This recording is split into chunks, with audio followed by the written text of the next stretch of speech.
Hello again and welcome to Pearl Magazine. For over 30 years, the French May Festival in Hong Kong has showcased French culture, from food to the classical and contemporary arts. As a culinary destination, French food is part of the Epicurean landscape of Hong Kong, with some 200 French restaurants operating in the city. We checked out what's on the menu during the next 2 months of the festival.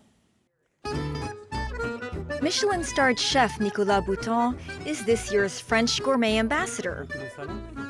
This part of the festival focuses on the culinary aspect of the event. This year will feature food from the Occitanie region of France, which is in the south. The ingredients we have, of course, from the duck, the cheese we have, like the blue cheese, the Roquefort. We have actually aquaculture as well for the all the fish, not only from the sea. Of course, all the poultry, and of course, is the region for the wine. One of the biggest region for the wine in France, with very good quality, more and more actually on the region, from wine to red, and a lot of different grapes mixed together. His restaurant Ami is one of many participating in the festival. For the next 2 months, he'll be featuring dishes made from products from the Occitanie region. I think that this year is the 15th edition of the French Gourmet already. We're very happy to be able to make it happen again. That's the only actually French festival done in Hong Kong. It is a great opportunity to enhance once again a region and of course the French culture, to share with the Hong Kongese. So very, very proud of it, yes. Chef Nicolas led us into his kitchen to give us a sneak peek of some of the dishes he's created for the menu. Like this unique surf and turf dumpling made of foie gras rolled in scallop. Based on the region of the Occitanie, I'm doing land and sea dish. So obviously, because Occitanie is mainly the foie gras, and I have been trying that lately, this kind of interesting ideas to do that with scallops, almost like a dumpling in a way. So voilà, wrap it up. Tac. So it's kind of a small ballotine dumpling, what we can call that. This one is very special because I love, again, the land and sea. And that's why after that you will see when we use not only the scallops as a sea, but the seaweed as well. And to top off the surf and turf, Chef Nicolas makes a beurre blanc sauce. So I'm going to put some shallots, all right. Tac. We'll use the Jurançon wine, the white wine, because we're in Occitanie. We'll use the Jurançon. Shallot is done. I'm going to add some cream, keep the butter as well, because that will be the key, of course. Two types of seaweed come from a culture they are farmed actually today, close from the ocean with the seawater, and it's organic. Okay. And I love to use seaweed more and more. So usually this one, we don't waste. Good.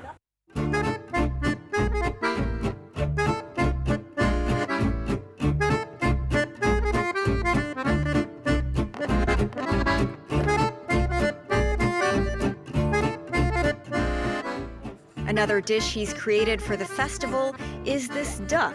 He took some inspiration from Peking duck for the glaze. It's a Barbary duck, so kind of big duck like this. He had been dry aged for about 10 days. So we remove the legs, we put on the side, we'll use that later. So I try to make it a bit more Peking duck style, similar what they use. And I said I need to find something can caramelize, but something different. And we tried the maple syrup. It seems to work very well. So let's see how it's cooked.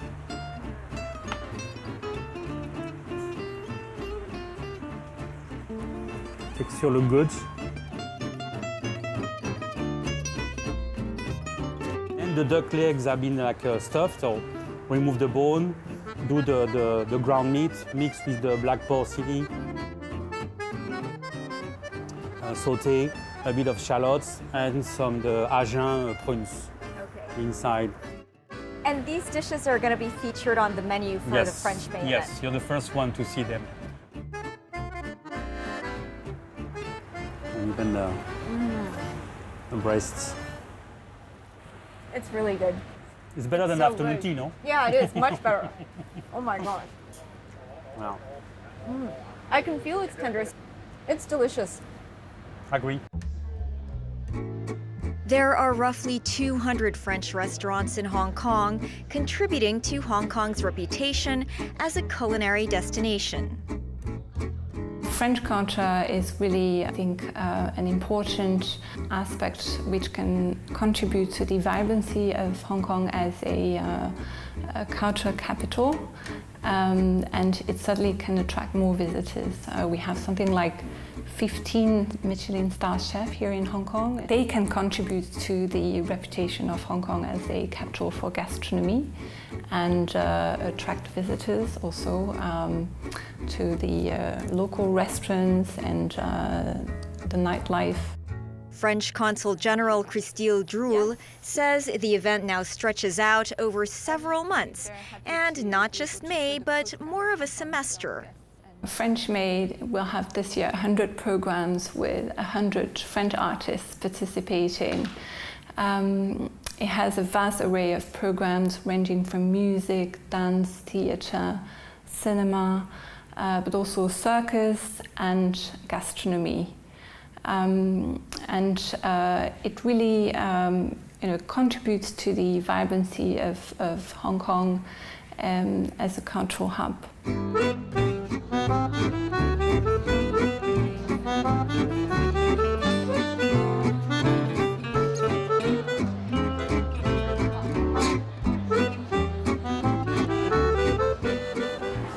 During the festival period, there will be a number of pop-up events like this market I'm at, where visitors can browse products and even taste them.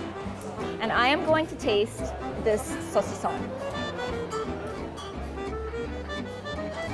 And probably buy some too.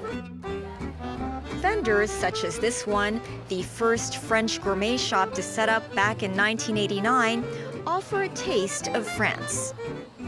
There is a great selection of cheese, sausages, pastries, and wines, as well as perfumes, fashion items, and this most famous cookware.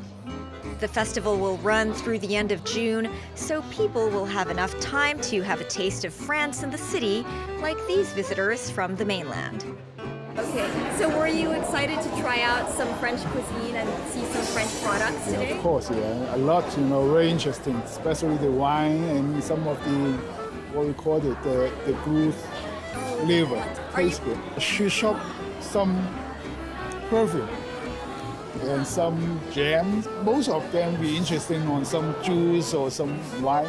My sister is visiting me, so she's from mainland China, so I don't think they have this a lot of this international event back there. So yes, very new experience when she's visiting here. Okay, are you planning on buying anything? Maybe it depends. Yeah, but I see there's a lot of good stuff here, so I will just need to see more and then decide before I decide. And this university is also taking the opportunity to hold a workshop on French cuisine at their School of Hotel and Tourism Management. Every time when we have the opportunity to organize the French Gourmet, we will organize some workshops for the students and the staff of PolyU.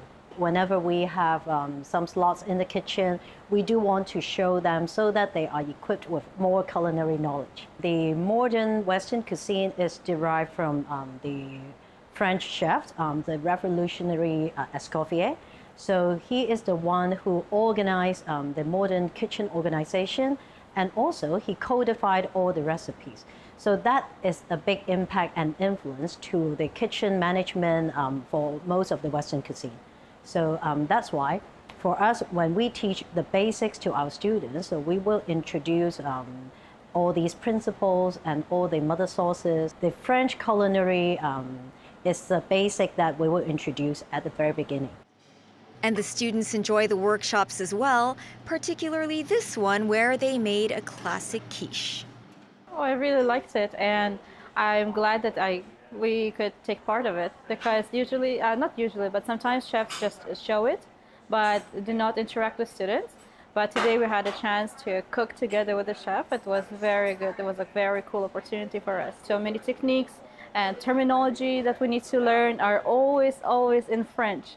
So I really want to sign up for this workshop because I want to know more about French cuisines and French culture, and then I feel like this is a really nice opportunity to actually learn more about it, because it's very hard to really explore around different cultures and just in Hong Kong.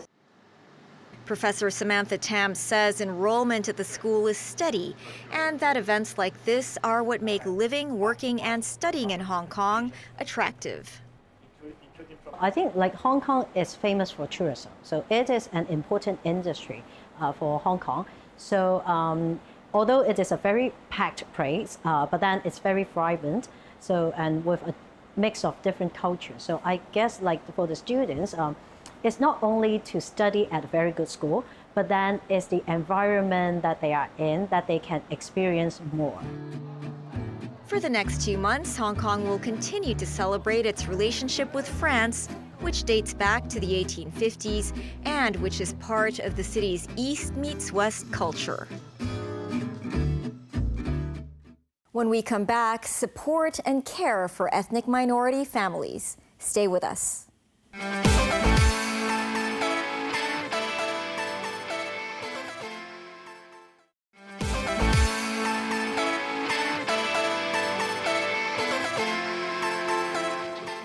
Welcome back to Pearl Magazine. In June last year, a tragedy in Sham Shui Po. 3 girls were suffocated to death with pillows by their Indian mother.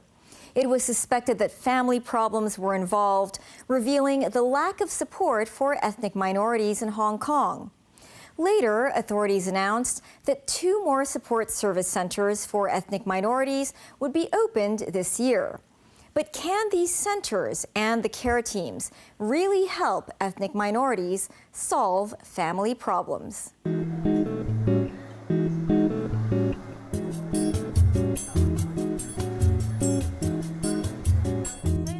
Today, 23-year-old Mariam Rani brings a group of secondary school students to Chungking Mansions for a tour. The first stop is an Indian restaurant.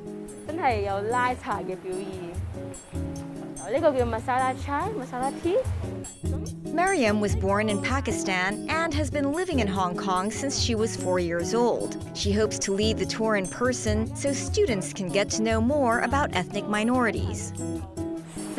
Pakora 就係最正嘅一個配合組合嚟嘅。 I have often heard since I was a child, have you eaten curry today? Or they would call me curry girl. So there is a stereotype. People tend to have a negative impression of Chungking Mansions. If they learn that Chungking Mansions is different from what they imagine, they can understand different cultures and get rid of some stereotypes or biases. 有冇人聽過線麵 Anyone? 線麵 No? 有冇人想試 One student volunteered to try traditional eyebrow threading. The tour group believes that true integration can be achieved through education and interaction. There is a group of people with potential and ability in this community. In fact, we can use an interactive method to clear some misunderstandings that may be in everyone's minds. Integration needs efforts from both sides, whether they are Chinese or non-Chinese residents. They should have the opportunity to reach out and ask questions. However, they noticed that many of the school teachers they had worked with in the past had rarely received training on ethnic minorities. They didn't really know how to teach related topics. Teachers may not actually spend a lot of time in training process on how to teach an ethnic minority or minority cultural related subjects. If the teachers themselves have the opportunity to be exposed, they will have a better understanding on how to teach their students. 電車有第二個名嘅喎，電車記唔記得啊？丁丁係啦，都係叫丁丁嘅 ，OK。 Hina, a third-generation Pakistani from Hong Kong, now works as a Chinese teacher. Today, she comes to this primary school to teach Chinese to ethnic minority students. Learning Chinese is a challenge faced by many ethnic minorities in Hong Kong. But Hina says that, in fact, ethnic minorities face many more problems. In the past, she was forced to marry her cousin in Pakistan by her family. While she's been teaching, she has seen other forced marriages happen to her students. Some students said they were already engaged. I often say this is a hidden problem. Many times they were taken back to their home countries during the summer holidays for no reason. Some of them never came back, and some were already married when they came back and so could no longer study. She says that many Hong Kong people and even school teachers don't know how to give a helping hand or simply don't know these problems exist.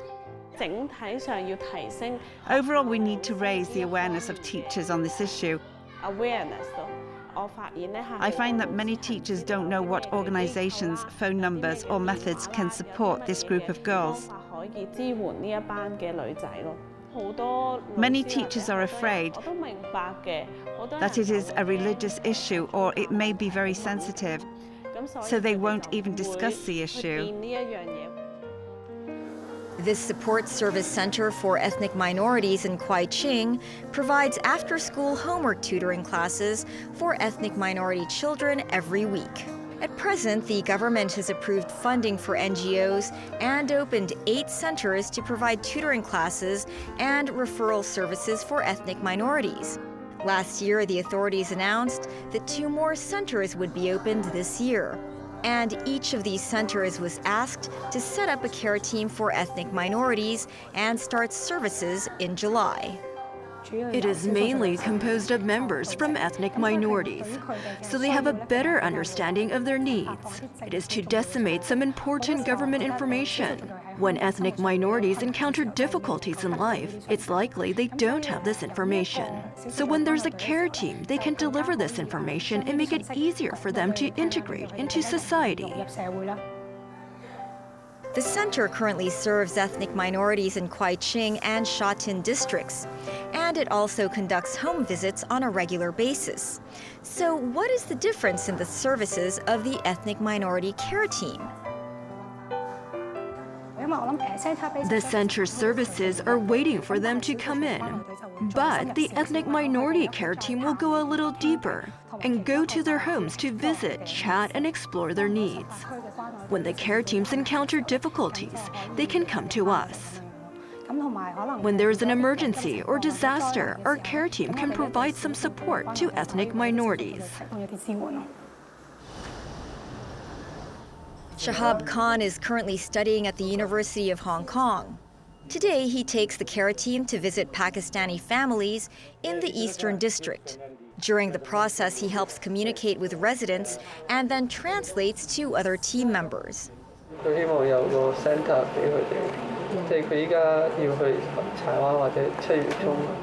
Shahab came to Hong Kong from Pakistan with his family when he was 8.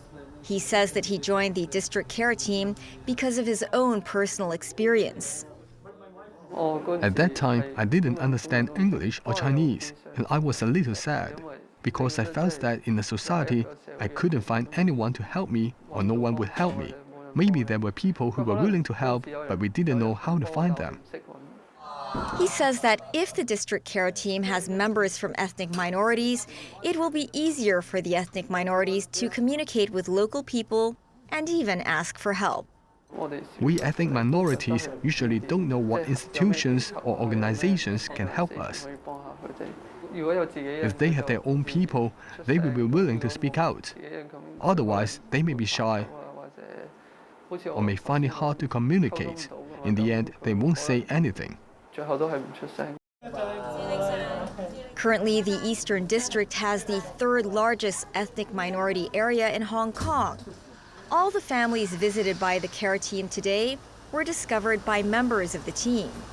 District Councillor Elaine Chick says that the reason for engaging ethnic minority members in the team was because they had failed to identify those minority families in the past. We rarely find ethnic minority families in need from the community so easily. Maybe they traditionally don't take the initiative to ask for help or contact outsiders, especially the women. But with them, we have bridges.